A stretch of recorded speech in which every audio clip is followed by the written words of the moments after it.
కొన్ని colours making change చేస్తే అలాగే ముందు ఇది ఎల్లో అయితే చేంజ్ అవుతుంది, రెడ్ ఉంటే అప్పుడు ఆరెంజ్ చేంజ్ అవుతుంది.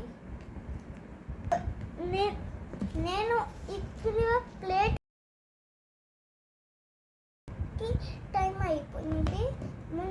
ముందు ఇది ఉన్నది రెడ్ తోని ఇక్కడ ఉంచాను, తర్వాత ఎల్లో ఉన్నది ఇది ఇక్కడ ఉంచాను,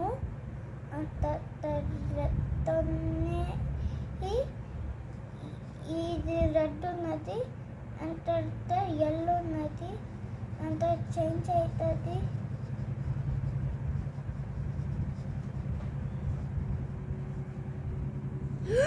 Wow! Orange!